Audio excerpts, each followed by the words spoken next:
ప్రభువైన యేసుక్రీస్తు వారి శక్తి కలిగిన నమ్మలో కూడి వచ్చిన ప్రతి ఒక్కరికి నా ప్రత్యేకమైన వందనాలు చెల్లిస్తున్నాను. దేవుని యొక్క మాటల్లోనికి మన విశ్వాస జీవితాలను పరీక్షించుకోవడానికి ఆయా ప్రదేశాల నుంచి వీక్షిస్తున్న మీ అందరికీ కూడా ప్రభు నామలో నా శుభ ఆహ్వానం. నేను బోధిస్తున్నటువంటి ఈ యొక్క సంగతులలో ఒక వ్యక్తి నన్ను ఇంటర్వ్యూ చేయటానికన్నా నా గురించి బాగా తెలుసుకుంటానని వచ్చి నా గురించి అడుగుతూ కొన్ని ప్రశ్నలు వేసి వెళ్ళిపోయాడు. ప్రశ్నలు వేసినప్పుడు అతనికి చెప్పినటువంటి సమాధానం అయితే తనకు సంతోషం కలిగించేటువంటి సమాధానాలే ఇవ్వగలిగాను. కానీ తిరిగి అదే ప్రశ్నలో నేను కూర్చుని వింటుంటే మాత్రం నేను చెప్పిన సమాధానాలు నాకు సంతోషకరంగా లేవు. నేను ఆనందించదగినట్టుగా నాకు అనిపించలేదు. అనిపించని విషయాలన్నింటినీ పరీక్షించుకోవటం ప్రారంభించాను. నా వయసుతో పాటు, నా ఆత్మీయతతో పాటు, నాకు తెలిసిన వాక్యంతో పాటు, నేను బోధిస్తున్న నా బతుకుతో పాటు దానిని సమకాలీన ప్రపంచపు క్రీస్తు యొక్క మాటకు తగినట్లుగా నన్ను నేను ఎంతవరకు ఎదిగి ఉన్నాను అన్నది నేను పరీక్షించుకుంటున్న భాగంలో నా దుఃఖమే నేను ఈరోజు సంఘంతో పంచుతున్నాను. నా బాధే, నేను పడుతున్న ఆ అంతరంగంలో మదన, ఆ వేదన, చింత ఏదైతే దేవుని గురించినటువంటి బాధ ఉందో ఆ బాధని నేను కొంచెం అందరికీ కూడా తెలియపరచాలని ఆశతో ఈ విషయాలు తెలియచేస్తున్నాను. మరి ఈరోజు నేను మూడో విషయాన్ని నేను మిమ్మల్ని పరిచయం చేయనివ్వండి. అతను నన్ను అడిగినటువంటి మూడో ప్రశ్న, మీ దగ్గరికి వచ్చిన వాళ్ళందరూ, మిమ్మల్ని అడిగిన వాళ్ళందరికీ మీరు అన్ని విషయాల్లో చాలా సంతోషంగా యేసుక్రీస్తులాగా సహాయం చేస్తారు కదా అన్నయ్య అని అడిగాడు. మీ దగ్గరికి వచ్చిన వాళ్ళందరికీ ఏ పరిస్థితుల్లో వచ్చినా సంతోషంగా యేసుక్రీస్తులాగా చక్కగా సహాయం జెన్యూన్గా చేస్తారు కదా అన్నయ్య అన్నాడు. ఆ ప్రశ్నకి అడగనోడిదే పాపం అన్నాను. ఆ రోజు అడిగితే ఖచ్చితంగా నేను చేయగలను. నా శక్తికి మించి చేయలేను, కానీ నా శక్తికి తగినట్లుగా నేను చేయటానికి ప్రయత్నం చేస్తాను. ఒకవేళ నా దగ్గర అది లేకపోతే, ఏ విషయాలైతే నా దగ్గర లేవో ఆ విషయాలు నేను తీసుకోవటానికి ప్రయత్నం చేసి తిరిగి వాళ్ళకి ఆ రూపేణా నాకు కావాల్సినటువంటి నేను చేయగలిగినంత స్థాయిలో నేను తప్పకుండా సహాయం చేస్తానని చెప్పి అడగనోడిదే పాపమని నేను అతనికి చెప్పాను. చెప్పిన తర్వాత నాకు ఒక ఆలోచన కలిగింది. చెప్పేసినప్పుడు బాగానే చెప్పాను, అన్ని విషయాల్లో అందరి విషయాల్లో చేస్తున్నానా అన్నది నా ముందు కొంచెం ప్రశ్న పడింది. ఆ ప్రశ్నకు నన్ను తరుచుకోవటం ప్రయత్నం చేస్తే, అంటే తవ్వుకోవటం ప్రయత్నం చేస్తే నాకు జరిగిన ఆ బ్లాస్ట్, అగ్నిపర్వతం ఎక్కడ బద్దలయ్యిందో ఆ విషయం నేను మీతో చెప్తాను. మీరెవరైనా చెవిగలిగి వింటే మీరు ఎలా ఉన్నారో లేదో ఒకసారి పరీక్షించుకోండి. చిన్నప్పటి నుంచి నాకు తెలిసిన క్రైస్తవ్యం ఒక కుటుంబం ఉంది. ఆ కుటుంబం వాళ్ళు ఎవరినైనా వెళ్ళి వాళ్ళ దగ్గరికి వెళ్ళి అంకుల్ అని అడిగితే తీసుకెళ్ళినానా అనేవారు. ఆ పక్కనే ఆయన భార్య ఇంకా ఏమైనా కావాలా అని అడిగేది. పిల్లలు, మా వయసుతో పాటు పిల్లలు ఉన్నప్పటికీ కూడా వాళ్ళ అవసరతలను దాటి మేము తీసుకుంటామంటే సంతోషంగా వాళ్ళు వదిలేసేవారు. ఏ రోజు వాళ్ళు ఏడవడం కానీ, కష్టపడడం కానీ, బాధపడడం కానీ, మాది పట్టుకెళ్ళిపోతున్నాడే అని దుఃఖపడటం కానీ అది లేదు. కానీ అలాంటి పరిస్థితుల్లో నా మట్టుకు నేను తీసుకోవటం గురించి నేను సంతోషించగలిగిన నేను వయస్సులో క్రైస్తవుడిని అయిన తర్వాత, అంటే ఎదుగుతున్న క్రమంలో నేను క్రైస్తవుడిని అయిన తర్వాత తీసుకోవడం స్థాయిలో నుంచి క్రైస్తవుడు ఏం చేస్తాడు? ఇచ్చుకునే స్థాయికి వస్తాడు. పుచ్చుకున్నట కంటే, తెలుసా ఆ వాక్యం? మీకే కాదు, పాస్టర్లు మాకు కూడా తెలియాలి ఆ మాట. పుచ్చుకున్నట కంటే ఇచ్చుడు ధన్యం. అందరూ ఏం చెప్తారంటే సేవకులకు కాదు, విశ్వాసులకే, కాబట్టి మీరు ఇచ్చుకుంటే మాకు ధన్యత అంటారు, మీకు ధన్యత కాదు. పుచ్చుకున్నట్టు కంటే ఇచ్చుకున్నట్టు ధన్యత ఉంది కదా. నేను ఆ స్థితికి ఎదగటం ప్రారంభించిన తర్వాత నేను ఇంట్లో కూర్చుని ఆయన ఇంటర్వ్యూ చేసినటువంటి ఆ పిల్లవాడు మాట్లాడిన ప్రశ్నలు పరీక్షించుకోవడం ప్రారంభిస్తే 1 కొరింథీ పత్రికలో ఒక వచనం నాకు గుర్తొచ్చింది. 9వ అధ్యాయం 27వ వచనం, 1 Corinthians 9:27. గాలిని కొట్టినట్టు నేను పోట్లాడుట లేదు, కానీ ఒకవేళ ఇతరులకు ప్రకటించిన తరువాత నేనే భ్రష్టుడనై పోవుదనేమో అని నా శరీరమును నలగొట్టి దాన్ని లోపరుచుకొనుచున్నాను. నేను ఈ ప్రశ్నకు దేవుడు నన్ను కౌంటర్ చేయటం ప్రారంభించినటువంటి మాట ఏంటంటే, గాలిని కొట్టినట్లు నేను పోట్లాడట్లేదు, కానీ ఒకవేళ ఇతరులకు ప్రకటించిన తర్వాత నేను భ్రష్టుడైపోతానేమని నా శరీరాన్ని నలగొట్టి దాన్ని నేను లోపరుచుకుంటున్నానని చెప్పినటువంటి ఆ మాట నాకు చూసిన తర్వాత నాకు ఇది ఎందుకు అప్లై అవుతుంది? నాకేంటి సంబంధం? దీంతో నాకేమీ నష్టం కలగదే అని నన్ను నేను సమర్థించుకోవడానికి ప్రయత్నం చేస్తున్నాను. అప్పుడు నాకు కొన్ని విషయాలు గుర్తొచ్చాయి. దేవుడు మాట్లాడితే హృదయములోనికి, శరీరంలోనికి, అంతరంగములోనికి చొచ్చుకొనని స్వరమేమీ ఉండదు. ఆకాశం నుంచి వర్షం పడి ఎలాగైతే నేలను తడుపుద్దో, మంచు పడి ఎలాగైతే భూమిని ఖచ్చితంగా ప్రతి ఆకుని తడుపుతుందో, దేవుని మాట అలా పైనుంచి వెళ్ళిపోదు, ఖచ్చితంగా లోపలికి వస్తుంది. ఆ లోపలికి వచ్చినప్పుడు నన్ను నేను పరీక్షించుకోవడం తరచి చూసినప్పుడు నాకు భయం వేసింది. ఎందుకు ఈ మాట అన్నాడో నాతో? నీ శరీరాన్ని లోపరుచుకోవటానికి నలగొట్టుకునేటప్పుడు నువ్వేమన్నా బ్రషుడు అయిపోతావేమో అనేటువంటి విషయం పరీక్షించుకో అని చెప్పినప్పుడు ఆ పరీక్షించుకుంటున్నటువంటి పరిస్థితులు నా మీదకు కొంచెం తిరుగుబాటు చేశాయి. ఆ తిరుగుబాటు ఎలా ఉంటుందో నేను మీతో చెప్తాను. యేసులాగా ఎవరైనా అవసరతలో యేసు ప్రభు దగ్గరికి వస్తే ఆయన తీరుస్తాడా, తీర్చడా? ఇస్తాడు. ఆయన తీర్చేటప్పుడు ఏ పరిస్థితుల్లో ఆయన తన స్వంతాన్ని తగ్గించుకుంటూ కోల్పోతూ ఎంత సంతోషంగా ఇచ్చే పని చక్కటి కరుణతో, చక్కటి జాలితో, చక్కటి ఆప్యాయతతో, ఆ దయతో అది చేయటానికి, ఇచ్చుకోవటానికి ప్రయత్నం చేసేటప్పుడు నేనైతే ఇవ్వడానికి నా లోపల కొంచెం ఆనందం ఉంది, సంతోషం ఉంది, గర్వం ఉంది, ఇస్తున్నాను అనే అతిశయం ఉంది. కానీ లోపల పెయిన్ లేదు. నేను ఇచ్చేటప్పుడు మిమ్మల్ని ఎవరైనా ఏమైనా అడిగితే మీ స్థాయికి తగ్గినట్లు మీరు ఇచ్చేటప్పుడు మీరు ఎలా ఇస్తారు? సంతోషంగా, ఆనందంగా, ధైర్యంగా, గొప్పగా ఇవ్వాలని ఇస్తారా? లోపల ఏమైనా నొప్పి ఉంటుందా? ఎవరైనా మిమ్మల్ని అడిగితే మీ అర్హతను బట్టి మీరు ఇచ్చేటప్పుడు ఎలా ఇస్తారు చెప్పండి? ఎలా ఉంటుంది ఇచ్చేటప్పుడు? ఆ ఫ్లేవర్ ఆఫ్ రిచ్నెస్ మీరు చూపించగలుగుతారా లేదా? ఇవ్వగలిగేటట్లు ఆ స్థితిని కనపరుస్తారా లేదా? అది ఎంతో ఎక్కువగా మనం చూపించడానికి మనం ఆశపడతాం కదా, ప్రయత్నం చేస్తాం కదా. అయితే అలాంటివి నేను కొన్నిసార్లు ప్రయత్నం చేసేటప్పుడు ఏమైందంటే, మీలో ఎవరికైనా ఈ నొప్పి ఉంటే నాతో పాటు చెప్పండి, నేను కొంచెం సంతోషిస్తాను. నా లోపల పెయిన్ ఉంది, బయటికి నవ్వలేక, ఏడవలేక, అదేదో కెమిస్ట్రీ అవుతుంది కానీ పెయిన్ ఎక్స్ప్రెస్ చేసేటప్పుడు ఏడవకూడదని ఏడవట్లేదు. మాట చెప్తాను. ఒక వ్యక్తి ఒకసారి అడిగితే మీరు ఎలా ఇస్తారు? గట్టి చెప్పండి. డిగ్రీ, మీ డిగ్రీ చెప్పండి లోపల. Very good. రెండోసారి అడిగితే ఏం చేస్తారు? ఇస్తారా? ఫస్ట్ డిగ్రీ ఉంటుందా? ఒకవేళ ఉంటే మీకు కావాల్సిన వాళ్ళు అయితే ఏం చేస్తారు? అంతకంటే ఏంటి అమ్మ, నీ కాకపోతే నేను కాకపోతే ఎవట అంటారు. మూడోసారి అయితే ఇట్ డిపెండ్స్. మరి రిపీట్ అయితే అక్కడ నాకు ప్రాబ్లం స్టార్ట్ అయింది. రిపీట్గా ఎందుకు నేను యేసు ప్రభులాగా చేయలేకపోతున్నాను? ఆ మంచి మనసుతో, ఆ మంచి ప్రేమతో, మంచి యథార్థతతో, మంచి ఆనందంగా, ఉత్సాహంగా ఎందుకు నేను చేయలేకపోతున్నాను? నాలంటి వాళ్ళు ఎవరు ఉన్నారు ఇక్కడ? చాలా చేతులు ఎత్తున నేను ఆనందిస్తాను, ఎత్తండి. అమ్మయ్యా, నాలంటి వాళ్ళు ఉన్నారు ఇక్కడ అని.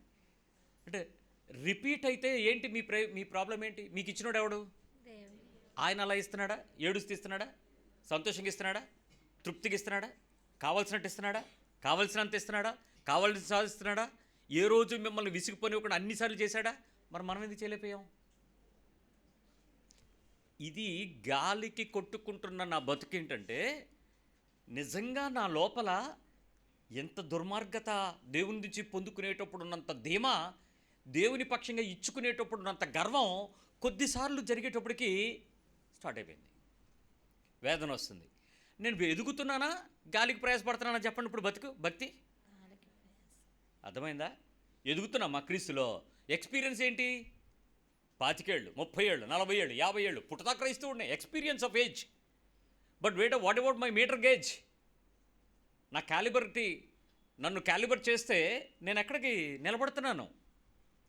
అక్కడ నాకు చాలా చాలా చాలా నలుగుతుంది. నేను కొన్ని విషయాలు చెప్పి నేను ముందుకు తీసుకెళ్ళి మళ్ళీ అదే విషయం మీకు రిపీట్ చేస్తాను.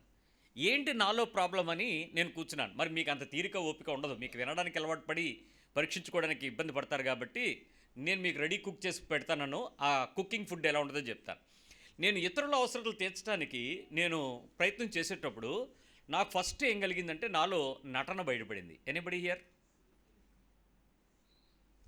నేనెంత నటించగలనో, నేను ఎంత అమాయకత్వంగా ఆ విషయంలో ఉండగలనో నన్ను నేను చూసుకున్నాను.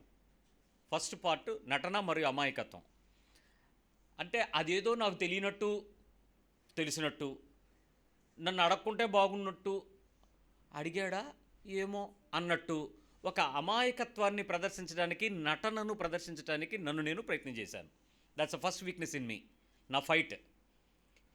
అంటే అవసరత నాకు తెలిసినప్పుడు, నా నోటీస్కి వచ్చినప్పుడు మీరు ఎలా స్పందిస్తారు చెప్పండి? తెలిసినట్ట తెలియనట్ట? అవతల వాళ్ళ అవసరత మీకు తెలిసింది, ఏం చేస్తారు? నాలాగా లేరా? నటించరా? ఆ టైంలో మీకు ఏమీ తెలియని అమాయకుల్లాగా కూడా ఉంటారేమో. మనల్ని అడిగితే చూద్దాం, అడగకపోతే నాకెందుకు వచ్చిన గొడవ, నాలంటి వాళ్ళు ఉన్నారు. రెండో విషయం నాకు తెలిసింది ఏంటంటే, నన్ను నేను మోసం చేసుకోవటం, నేను మోసం చేయటం కూడా నేర్చుకున్నా. తప్పించుకుంటాం కదా, నన్ను ఎక్కడ అడిగేస్తారో అని అలా సైడ్ నుంచి వెళ్ళిపోతుంటాం కదా, ఫోన్ కట్ చేస్తుంటాం కదా. తెలుసు మోసం అట్ ద సేమ్ టైం నా హృదయం నన్ను డిమాండ్ చేయడం ప్రారంభించింది. ఎన్నిసార్లు ఇచ్చావు, తిరిగి ఇచ్చారటి, మళ్ళీ ఎందుకు అడుగుతున్నారు? అడిగితే నువ్వు అవసరమా? డిమాండ్స్ నాకే తెలుసు నా డిమాండ్ ఏంటో.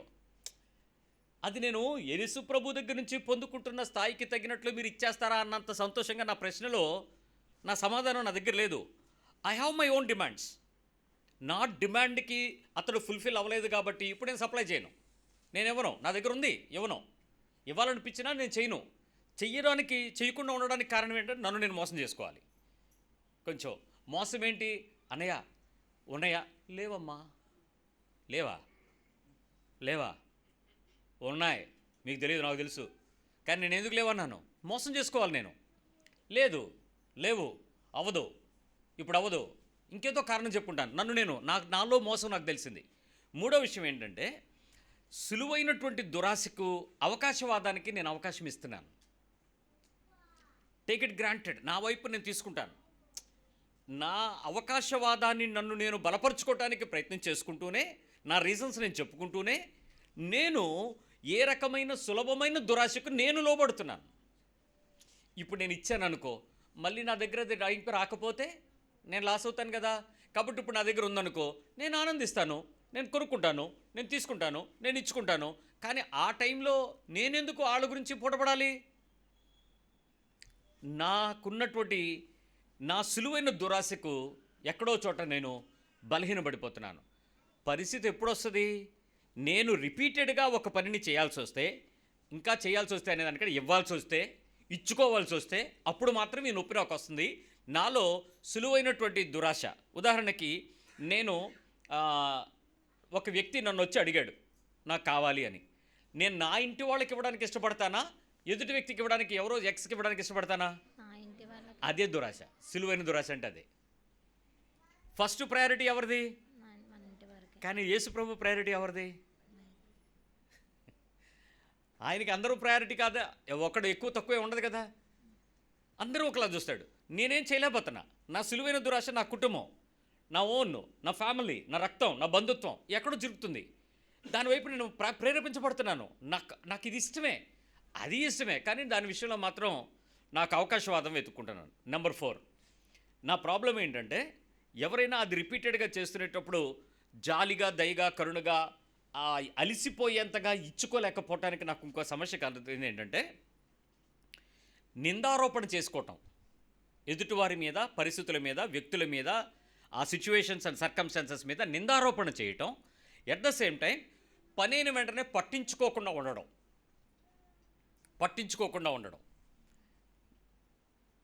నిందారోపణ మరియు పట్టించుకోకుండా ఉండడం. ఎగ్జాంపుల్ చెప్తాను వినండి. నిందారోపణ ఏంటంటే, ఎన్నిసార్లు చేసినా వాళ్ళకి సిగ్గు ఉండదు, నేను అవతల వాళ్ళ మీద నిందారోపణ చేసుకుంటాను, లేకపోతే నేను సాటిస్ఫై అవ్వను. వాళ్ళకి నేను కాకపోతే ఎవడోడు చేస్తాడు, వదిలే, ధీమా. నిందారోపణ జరిగించుకుంటేనే నేను ప్రేమగా నేను ఆనందించగలను నా వ్యక్తితో. అదర్వైజ్ నాకు కొంచెం ఇబ్బంది అవుతుంది. అప్పుడే నాకేమనిపిస్తుంది అంటే, పని అయిపోయి ఉంటుందిలేని పట్టించుకోకుండా ఉండడం. ఏమండి, మిమ్మల్ని అడిగారు, నా వైపు నుంచి మీ వైపు తిప్పుతున్నాను సమస్య. మిమ్మల్ని అడిగారు, మీరేమో రేపు చూద్దాంలే అనేసావు అనండి ఒకసారి. రేపు చూద్దాంలే. రేపు నేను ఫోన్ చేస్తే మీకు ఎలా ఉంటుంది? చెయ్యాలనుకుంటారా, చేయకూడదు అనుకుంటారా? అంతే, నా అలాగే ఉన్నారు మీరు కూడా. చెయ్యకుండా ఉంటేనే బాగున్నా అనుకుంటారు. పొరపాటుని మీరు ఫోన్ చేసి ఏమ్మా నిన్ను అడిగావు, సమకూడినీయా, అయిపోయిందా, సమస్య తీరిందని ఎంతమంది కనుక్కుంటారు? ఎందుకు వచ్చిన గజ్జిని గోకడం? కాబట్టి మనం ఏం చేయాలి? అలా అనమాట. అదే నా మనస్తత్వం కూడా. అది ఏదో ప్రార్థన చేయమన్నారు, చేసి మూసుకొని ఊరుకుంటే బెటరు. ఈ సిస్టరు సెట్ అయిందా అని అడిగితే, బ్రదరు మీకోసం చూస్తున్నానంటే ఇంకేమైనా ఉందా? గుడ్డు పగిలిపోదు.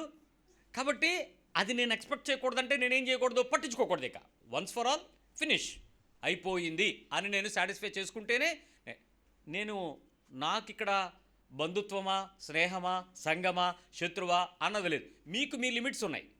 మీ బంధువులు, మీ స్నేహితులు, మీ కొలీగ్స్, అక్కడే లిమిట్. నాకు లిమిట్ లేదు. సో లిమిట్ లేని నేను సఫర్ అవుతున్నాను, లిమిట్ ఉంది. మీరు సఫర్ అవుతారో లేదో నాకు తెలియదు, ప్రయత్నించేయండి. 5వ విషయం, కొన్నిసార్లు నేనేం చేసుకుంటున్నానంటే సొంత నష్టంలో నుంచి వచ్చుకోవడానికి ఇష్టపడుతున్నాను, సహాయం చేయడానికి. పోతే పోయింది, పడేస్తే మళ్ళీ అడగను అని సెల్ఫ్ లాస్ అవ్వడానికి ఇష్టపడుతున్నాను. సొంత నష్టం, స్వీయ నష్టాన్ని భరించడానికి ప్రేమగానే ఇష్టపడుతున్నాను. ఎట్ ద సేమ్ టైం వాళ్ళని తృణీకరించే మనసుతో సొంత నష్టాన్ని భరిస్తున్నాను. రిజెక్ట్ చేయాలనే కోరికతో వాళ్ళ ముఖం మీద పడేస్తే మరోసారి వాడు నా దగ్గరికి రాడు, వాడికి నాకేమవుద్ది? తృణీకారం, కట్ ఆఫ్ అయిపోద్ది. అయిపోవాలనే నేను పడేస్తాను, కానీ కంటిన్యూ అవ్వాలని అయితే చేయను. ఎంతమంది ఉన్నారు నాలాగా? ఇచ్చేద్దాం, దరిద్రం వదిలిపోద్ది. మళ్ళీ ఆడు మన జోలికి రాడు, ఆడెలాగూ ఇవ్వడు, ఆడెలాగూ తేలేడు, ఆడెలాగూ చేయలేడు, కాబట్టి పోతే పోయాడు. బట్ వన్స్ ఫర్ ఆల్ తెంచేసుకుందాం. తృణీకరించే మనసుతో నా స్వీయ నష్టాన్ని నేను ఇష్టపరచుకుంటున్నాను.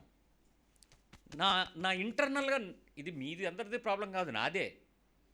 ఒక వ్యక్తిగా నా క్రైస్తత్వంతో గాలికి పడుతున్న ప్రయాసలో, క్రైస్తవ్యంలో ఎదిగిపోతున్న నా సంవత్సరాల వయసు నన్ను ఏడిపిస్తున్న దుఃఖం చెప్తున్నాను మీతో. 6వది, సిగ్గు లేకుండా ఆశించడం, సిగ్గు లేకుండా, సిగ్గుపడకుండా ఆశించడం. ఎట్ ద సేమ్ టైం వాళ్ళని రిటర్న్ గుర్తుపెట్టుకోకుండా ఇవ్వలేకపోతున్నాను. ఇస్తున్నాను, ఇంతకు మునుపు మీకు అది బాకీ ఉంది గుర్తుంది కదా అని చెప్పి ఇది తీసుకో అనాలనిపిస్తుంది. ఇంతకు ముందు మర్చిపోయి దాన్నే ఉందలే, వాళ్ళు ఏమన్నా వచ్చి అనయ్య ఇంతకు ముందు కూడా మీకు అదేదో తీసుకెళ్ళాను, అది ఇవ్వాలని, దాన్నే ఉందలే, ఇది కుదో తీసుకో అనగలనా? అనలేకపోతున్నాను. ఈ 6 సమస్యలు నన్ను వెంటాడుతున్నాయి. నేను నిజానికి నా భక్తిలో యేసుక్రీస్తు చేసేటువంటి పనిని నేను చెయ్యలేకపోతున్నాను అనేటువంటి విషయాన్ని, నా దుఃఖాన్ని మీకు వ్యక్తపరిచాను. అంటే ఏంటి అని మీరు అడుగుతారు కదా, ఇప్పుడు నేను చెప్తాను. 1 పేతురు పత్రిక 3వ అధ్యాయం 8వ వచనం చూద్దాం. 1 Peter 3:8. పేతురు రాసిన మొదటి పత్రిక 3వ అధ్యాయము 8వ వచనంలో చెప్పినటువంటి విషయం చూద్దాం. తుదకు మీరందరూ ఏక మనస్కులై, అందరూ కులము లేదు, మతము లేదు, వర్గము లేదు, వర్ణము లేదు, సంఘము లేదు, కుటుంబము లేదు, జనము లేదు, అందరూ ఏ మనసు అయ్యి ఉండాలి? ఏక మనసు కలిగిండి, ఒకరి సుఖదుఖముల యందు ఒకరు పాలుపడి, సహోదర ప్రేమ గలవారును, కరుణా చిత్తులను, వినయ మనస్కులునై ఉండుడి. అవునా? ఎలాగా? సహోదర ప్రేమ గల, మళ్ళీ చదువు. అందరూ ఎలా అయిపోవాలి? ఏక మనస్కులే, వన్ మైండెస్ తెచ్చేసుకుందాం. ఓకే, అందరూ వచ్చేస్తాం. పాటలు పాడేటప్పుడు అందరూ ఒకే స్వరం కదా. నిన్నే ఆరాధింతును అనరే. అప్పుడు మనం కూడా అందరం కూడా ఏమంటాం? మరోసారి అంటాడు లీడరు. అప్పుడు మనం ఏమంటాం? నిన్నే ఆరాధి ఏడిచేస్తుంటుంది ఒకటి. ఏక మనసు వచ్చేస్తుంది ఆరాధనలో, సంగీతం తెస్తుంది. Okay right. తర్వాత ఒకరి సుఖదుఖముల యందు ఒకరు పాల్పడి. ఎలాగా? ఒకరి సుఖ దుఃఖాల్లో మనం పాల్పడుతున్నామా? సుఖంలో పాల్పడతాం, పెళ్ళంటే, పేరంటం అంటే, కార్యక్రమాలంటే. దుఃఖంలో ఎవడు దుఃఖం ఆడే ఆడవాలి. ఈ రోజులంతా హైఫై కాస్ట్లీ. ఎవరో అంత సెలవులు పెట్టుకుని దుఃఖపడే అంత రోజులు ఎవడన్నా ఉన్నాడండి? డ్యూటీ చూసుకుని వస్తానే, తెల్లవారు వెళ్ళే ముందు ఫోన్ ఇవ్వే, 5 నిమిషాలు పర్మిషన్ పెడతానే, డైరెక్ట్గా సిమెట్రీకి చేరుతానే. అంతా టైం బౌండ్ ప్రపంచం. Very good. సుఖ దుఃఖముల యందు పాలుపడి సహోదర ప్రేమ గలవారును. ఎలా ఉండాలి మళ్ళీ? సహోదర ప్రేమ, ఎలా ఉండాలంట? సహోదర ప్రేమ, కరుణా చిత్తులను. అమ్మమ్మ మళ్ళీ కరుణ. ఎంత గ్రేస్ఫుల్గా, ఎంత కరుణతో ఉండాలో. వినయ మనస్కులునై మళ్ళీ అవతరోడి మీద తిరగబడకూడదు. ఏది ఇప్పుడు నేను చెప్పినటువంటి 6 లక్షణాలు నాకు రాకూడదు. వినయ మనస్కులుగా ఉండాలి అందరితో.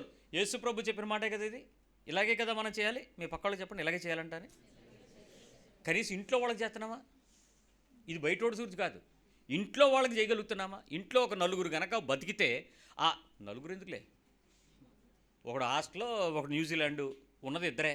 ఆ ఇద్దరికే ఈ లక్షణాలు ఏమైనా యాడ్ అవుతున్నాయి అసలు దగ్గరికి? ఏమైనా పొరపాటుని చెప్పామనుకోండి, ప్రతిరోజు నేనే వంట చేయాలా అంటుంది ఆడది. ఏం చేద్దాం అనుకుంటున్నావు అంటే ఆర్డర్ పెట్టుకో, ఆర్డర్ పెట్టు. ఇంకా ఏమైనా అయితే నేను ఒకరోజు నువ్వు ఒకరోజు పంచుకుందాం. శాలరీ ఇద్దరం పంచుకునేటప్పుడు తిండి డ్యూటీలు ఇద్దరం పంచుకోమా అన్నాడు. ఇప్పుడు డిమాండు కమాండ్లే వచ్చినాయి కానీ ఎక్కడ ఒకని యందు ఒకడు, అనురాగము, కరుణాచిత్తులు, ఈ పదాలు ఎండడానికి బ్రహ్మాండంగా ఉన్నాయి కానీ గాలి కదు మన ప్రయాసం. ఇప్పుడు సంఘంలోకి వచ్చి ఏమైనా అంటే కమాండ్స్ ఎట్లా ఉన్నాయంటే ఎవడి కోసం చెయ్యవు అని. అంటే ఎవడి కోసం చేయాలి? ఏంటి నీ డిమాండ్ ఏంటి? ఎవడి కోసం ఏంటి? ఇక్కడ నొప్పి, బాధ, దుఃఖం ఇవన్నీ పక్కకు పెట్టు. నా దేవునితో నా సంబంధాన్ని కలిగి ఉండేటప్పుడు నేను ఇతరులతో జీవించే జీవిత విధానంలో జరగాల్సినటువంటి పెనుమార్పు నా ఆత్మీయ జీవితంలో కనపడకపోతే నా భక్తి నన్ను మోసం చేస్తుంది. రెండో విషయం చెప్తాను. ఎఫ్సి పత్రిక 4:32. మీరు రెగ్యులర్గా చదివే విషయాలే. నన్ను నాకు పిచ్చొస్తుంది ఈ మధ్య, ఎక్కువగా పట్టుకుంటున్నాడు దేవుడు. ఒకని ఎడల ఒకడు దయ కలిగి. మళ్ళీ ఇక్కడ ఆ ఒకడెవడో చెప్పట్లే. ఎఫ్సి పత్రిక 4:32. ఒకరి ఎడల ఒకడు దయ కలిగి కరుణాహృదయులై. మళ్ళీ కరుణాహృదయులు కలిగి క్రీస్తునందు దేవుడు మిమ్మును క్షమించిన ప్రకారము. దేవుడు క్రీస్తునందు నన్ను క్షమించిన ప్రకారము మీరును ఒకరినొకరు క్షమించుడి. అసలు ఇంకేం చేయాలి? ఇంకా అందరమే ఏం చేయాలి? అందరమే యేసు ప్రభు క్షమించే పద్ధతి ఎలా ఉంటుందో చెప్తాను. నిన్నటి గురించి మాట్లాడు ఒకసారి చెప్పండి. మొన్నటి గుర్తు చేసుకోడు, పాతవి ఆయన మర్చిపోయాడు. నీ సంగతి ఏంటని అడుగు పక్కోడిని. ఫ్రెష్వే బాగా గూడు కట్టిన పుళ్ళు చితకలేదు, ఇంకా పచ్చి పుళ్ళు అయిపోయి రక్తం గూడు కట్టుకుపోయి ఎంత పగులటానికి రెడీగా ఉన్నాయో పచ్చి పుళ్ళు ఈ ఫ్రెష్ గాయాలు. ఆయన అసలు నిన్న లేదు, మొన్న లేదు, పాతవే లేవు. ఏ రోజుకు ఆ రోజు నూతన వాత్సల్యం అనుదినము ఉచితంగా. ఈరోజు మనం ఏదైనా అంటే నేను ఎప్పటి నుంచో అనుకుంటున్నానండి. మొన్న ఒక అమ్మాయి వచ్చి చెప్తుంది, ఇంక నేను చాలులేండి బ్రదరు, ఇంక ఇన్ని రోజులు కాపురం చేశాను, ఇంక చాలు విడిపోతాను. అదేంటమ్మా ఏదో సింపుల్గా చెప్పావు, బజార్లో ఉన్నాను ఇంటికి వెళ్ళిపోతాను అన్నట్టు. అదేంటా అలా చెప్పేవాని అడిగితే ఇంతకంతే చేయలేనండి, పెళ్ళైనప్పటి నుంచే పడతానంటే. పెళ్ళైనప్పటి నుంచి ఎన్ని సంవత్సరాలు అయింది? 11 సంవత్సరాలే బ్రదర్. 11 సంవత్సరాలు కాపురం చేసావు, ఇంక కంటిన్యూ అయిపోయానండి. ఇంకా చాలు బ్రదరు, నేను పడలేను బ్రదర్ అంటే. ఏంటి ఆవిడ దుఃఖం ఏంటి? 11 సంవత్సరాలు ఏంటో ఆ పీక్ ఆమెనే అడగాల. ఆవిడ పదాలు, ఆవిడ నిజంగా ఆ టైంలో ఈ ఏఐ ఫోన్లో ఉండిపోయింది కానీ ఎక్కడైనా కెమెరా ఉండుంటే కనుక ఆ ఫేస్ రికార్డ్ చేసి చూపిద్దును. అసలు ఆమె బాధ వ్యక్తపరుస్తునేటప్పుడు కనీసం నేను దేవుని నీతికి వ్యతిరేకంగా చేస్తున్నాను, ఈ దేవుని ఎదుట నేను చేసిన నా భర్త ఎదుట నా ప్రభువు పక్కన ఉండగా చేస్తున్న ప్రమాణానికి నేను ఈరోజు మాట్లాడుతున్న మాట వ్యతిరేకం అనేటువంటి 1% కూడా హృదయంలో బాధ లేదు ఆమెలో. 11 ఏళ్ళు చాలు, good enough, I want get rid of this. ఇది ఆమె వ్యక్తపరిచిన సంబంధం. కానీ ఇక్కడ మీలో చాలామంది కుటుంబాల మధ్యలో ఉంటూ పిల్లల్ని కంటూ మేపుకుంటూ తిరుగుతూ తింటూ ఎందుకున్నానరా అని నీకు అనిపిస్తే ఆ 11 ఏళ్ళ ఆ అమ్మాయి మాటకి ఇక్కడ ఎందుకున్నానరా అని నీకు నాకేం పెద్ద తేడా కనపడదే. Both are same. ఈ ఫీల్ ఈ వచనం దగ్గరికి వచ్చేటప్పటికి ఆయన నన్ను క్షమించిన ప్రకారము మీరును ఒకరినొకరు ఏం చేసుకోవాలంట? క్షమించగలుగుతున్నామా? మన ఇంట్లో ఉన్న వాళ్ళని క్షమించగలుగుతున్నామా? మీ పక్కన అడగండి. ఓన్లీ ఫ్యామిలీ మెంబర్స్ గురించి మాట్లాడడం, తర్వాత ఒకడినొకడు ఎక్కడ ఉందా అంత క్షమాపణ ఉందా? ఎలాంటి క్షమాపణ? యేసు ప్రభు నన్ను క్షమించినాడు. ప్రభు దగ్గరికి వెళ్ళి ప్రభువా నేను మొన్న అంటే ఏడు బాబు అని అడుగుతాడు ఆయన. ప్రభువా నిన్న అంటే ఏంటి నాన్న అని అడుగుతాడు. యేసు ప్రభు డిక్షనరీలో మొన్న నిన్న అటు మొన్న లేవు. ఆయన దగ్గర ఉన్నదల్లా నేడు రేపు. సాతాను గడి దగ్గర ఉన్న డిక్షనరీ అంతా నువ్వు ఇంతకు మునుపు ఏం చేసావో నీ చిట్టాలు తీయడం, నీ మనసులో మెమరీ పవర్, మెమరీ కార్డుకి లాక్ లేకుండా ఉంచడం, ఎప్పుడు కావాలంటే అప్పుడు ఫైల్స్ అన్నీ ఓపెన్ అయ్యి అవతలోని క్షమించకుండా తిరగబడు, అవతలోని శపించు, అవతలోని అవసరమైతే ద్వేషించు, అవసరం వాళ్ళతో నువ్వు ఎంత వ్యతిరేకంగా ఉండగలవో బతుకో అని రెచ్చగొట్టడం సాతానుగాడి లక్షణాలు. మనం మాత్రం యేసు ప్రభు మనల్ని క్షమించినలాగున ప్రేమించినలాగున మనం ఆ పనిని చేయలేకపోతున్నాం. మూడో విషయంకి వస్తున్నా. కొలస్సీ పత్రిక 3వ అధ్యాయము 12వ వచనం. కొలస్సియన్స్ 3:12. కాగా దేవుని చేత ఏర్పరచబడిన వారును, అంటే మనము పరిశుద్ధులను, ప్రియులైన వారికి తగినట్లు మీరు జాలిగల మనస్సు, దయాళుత్వము, వినయము, సాత్వికమును, దీర్ఘశాంతమును ధరించుకొనుడి. అంతే, చేసేసుకోండి. ఆ కింద వచనం, ఎవడైనను తనకు హాని చేశానని అనుకున్న ఎడల ఒకడు అనుకునే ఎడల ఒకరినొకడు సహించుచు ఒకరినొకడు క్షమించుడి. ఎందుకు? ప్రభు మేము క్షమించలాగా మీరు కూడా ఏం చేయాలి? సింపుల్గా క్షమించండి, అంతే, సింపుల్. దేవుడు నా పాపాలను క్షమించి నాకు నూతన దినం ఇచ్చాడు, ఆరోగ్యం ఇచ్చాడు, బలం ఇచ్చాడు, జ్ఞాపకశక్తిలో ఉంచాడు, స్థితిని మర్చిపోకుండా అభివృద్ధి పరుస్తున్నాడు, ఉన్నతమైన స్థితిలో నిలబెడుతున్నాడు, సంపాదించుకుని భాగ్యం ఇస్తున్నాడు, ఆరోగ్యంతో నింపాడు, ఆనందంతో నింపాడు, ఆయా ప్రదేశాల్లో నన్ను సిగ్గుపరచనక్కర్లేని తల ఎత్తుకునే జ్ఞానంగానే ఘనంగా ఉంచోబెట్టాడు. ఇది దేవుడు నన్ను చేశాడు. ఆ రకంగా నేనేం చేయాలంట? ఆ పై వచనం ప్రకారం ఏ పరిస్థితుల్లోనైనా దేవుని ఎదుట ఏర్పరచబడిన వారికి తగినట్లుగా, పరిశుద్ధులను ప్రియులైన వారికి తగినట్లుగా జాలి కలిగిన మనస్సు, దయాళుత్వము, వినయము, సాత్వికము, దీర్ఘశాంతమును ధరించుకోండి. దాన్ని మీరు అడాప్ట్ చేసుకోండి, దాని మీద మీరు పెంచుకోండి. మీ శరీరం మీద ఒక వస్త్రంలాగా మీ శరీరం మీద ఉంచుకోవడానికి ఎప్పుడూ మర్చిపోకుండా ఉంచుకోగలిగిన ఒక వాసనలాగా దానిని ఉంచుకోండి, దానిని పెంచుకోండి. అది దాని అర్థం. నేను వస్త్రం వేసుకుని ఎక్కడికైనా వెళ్ళేటప్పుడు నా మర్యాద కనపడుతుంది, నా ఘనత కనపడుతుంది, నా డాబు సరి, నాకున్నటువంటి విలువ, నా దర్పం కనపడుతుంది. దేన్ని బట్టి? వస్త్రాన్ని బట్టి. క్రీస్తు ఎప్పుడు కనపడతాడు? ఈ లక్షణాలను బట్టి. ఇవి నా మీద ఉంటే నా మీద ఉన్న యేసుని నేను ధరించుకున్నట్లు కనపడుతుంది, క్రీస్తు నాకు కనపరచబడతాను. ఈ పద్ధతి ప్రకారం నేను బతకాలి అని దేవుడు కోరుకుంటే, ఈ భక్తి ప్రకారము నేను చేయటానికి మాత్రము ఇష్టపడక సంఘములోనికి చేరుతున్న నేను దేనికి ఇష్టపడుతున్నానరా అంటే, దేవుడు దీవించాడు, దేవుడు ఆశీర్వదించాడు, దేవుడు గణపరిచాడు, మా పిల్లల్ని అమెరికా తీసుకెళ్ళాడు, నాకు వీసా ఇచ్చాడు, నా పిల్లోడికి మగ పిల్లోడు పుట్టాడు, నాకు బిల్డింగ్ కొనుక్కున్నాను, నేను 4 కార్లు కింద 5వ కారు కొన్నాను. వీటిని ఆశీర్వాదాలని సంఘములో మనం మాట్లాడుకుంటున్నటువంటి పద్ధతులు. ఈ పద్ధతి ప్రకారం నేను నేర్చుకున్నాను, నా లక్షణాలు మారాయి, నా అంతరంగం మారింది, నేను క్రీస్తుని ధరించుకున్నాను, క్రీస్తు పక్షమైనటువంటి జీవితంలోనికి నేను లోపలికి వెళ్ళడం వల్ల నా గుండెలు పగులుతున్నాయి, నా రక్తం చిమ్ముతుంది, నా శరీరం పగులుతుంది, నా ఎముకలు ఏడుస్తున్నాయి, నా అంతరంగం నొప్పుతుంది. ఏ రోజైనా ఎవడైనా సాక్ష్యం చెప్పడం విన్నారా మీరు? నేను పడుతున్నాను ఈ దుఃఖం, నాకు నొప్పిగా ఉంది ఇది. ఇప్పటి వరకు నా భక్తి ప్రజలందరూ నన్ను చూసి ఆనందించేదిగా, నా ఆత్మీయతను పొగిడేదిగా, నేను ఒక ఆత్మీయ నాయకుడు కనపడేటట్టు కనపడుతుంది. కానీ నా ప్రయాస భక్తిలో ఎతుకుతుంటే గాలి కోసం తిరుగుతున్నట్టు ఉంది, గాలిని కొట్టుకుంటున్నట్లే ఉంది బతుకు. కానీ ఈ మెచ్యూరిటీ నా లోపల నుంచి చెయ్యగలుగుతున్నాను. నేనేం చేయట్లేదంటలా, మీ అందరికన్నా నేను చాలా బెటర్గా చేయగలను. నా వలన ఉపకారం పొందిన వారి గురించి నేను ఇంతమందికి చూపించగలను, ఎంతో ప్రశాంతంగా ఇవ్వగలను, ఎవరికి ఈ చేతికి ఇచ్చేది ఈ చేతికి తెలియకుండా చేయగలను, సంతోషంగా చేయగలను, ఉత్సాహంగా చేయగలను, ఆనందంగా చేయగలను. కానీ ఆ చేస్తున్నప్పుడే ఈ 6 రకాల మోసం నన్ను ఇబ్బంది పడుతుంది, నేను గెలవలేదు. ఇప్పుడు చేయకుండా ఉంటే ఏ గొడవ లేదు, చేసినప్పుడు దేవుని యొక్క వాక్య ప్రమాణానికి నేను లోబడకపోతే ఇది నా మీద తీర్పిస్తుందా లేదా? ఈ స్టాండర్డ్కి నేను నిలబడలేకపోతున్నాను కదా. ఇప్పుడు నా బాధ అది. ఇవ్వను అంటే, చెయ్యను అంటే నన్ను ఏమని అండదు దేవుడు. కానీ చేస్తున్న పద్ధతిలో యేసుక్రీస్తు పద్ధతి ప్రకారం నేను కనుక పరిణితి చెందకపోతే నా భక్తి నన్ను మోసం చేసుకుంటుంది. మరొక మాట కూడా చెప్పనా? ఫిలిప్పీ పత్రిక 2వ అధ్యాయంలో 3-4 వచనం కూడా చూద్దాం. ఫిలిపియన్స్ చాప్టర్ 2, 3 and 4 3-4 వచనాలు. కక్ష చేతనైనను వృధా అతిశయము చేతనైనను ఏమీ చేయక, ఏమీ కక్షతో చేయొద్దు. వృధా అతిశయము చేతనైనను అంటే ఏంటి? వృధాగా అతిశయపడడం. పోన్లే తీసుకెళ్ళు, ఏముందలే వదినా, దాన్ని ఉంది బ్రదరు, ఇవన్నీ వృధా అతిశయాలు. అతిశయంగా ఇవ్వడం, అది అనవసరమైన వృధాలుగా చేయటం. దీన్ని ఇంకో పదంలో మాట్లాడితే ఏమనొచ్చు మన భాషలో?